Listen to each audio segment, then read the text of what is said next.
Finally আজ আমি মুম্বাই যেতে চলেছি। প্রথমে বাসে করে চলে গেলাম শালিমার স্টেশন। সেজন্য বাসে প্রথমে উঠে বাসের ধাক্কা খেতে খেতে চলে গেলাম প্রথম শালিমার স্টেশন। শালিমার স্টেশনে গিয়ে দেখি তখনও ট্রেন আসেনি। কিছুক্ষণ অপেক্ষা করার পর দূরপাল্লা এক্সপ্রেস ট্রেনটা চলে আসলো। ও এখানে ট্রেনে উঠে গিয়েছি, এখানে উপরে আমার সিট পড়েছে।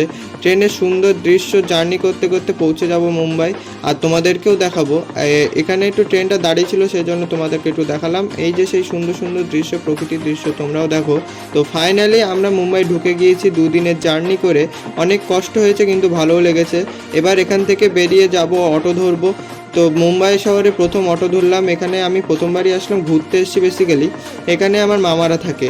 এখানে সবাই অটোতে উঠে আমরা চলে যাব মামার ওখানে। এখানে মামাদের বাড়ি গিয়ে পরদিন যাব ঘুরতে। তো তোমরা ঘোরার ব্লগ এবং সুন্দর সুন্দর মুম্বাইয়ের দৃশ্য দেখতে সাবস্ক্রাইব করো। বাই।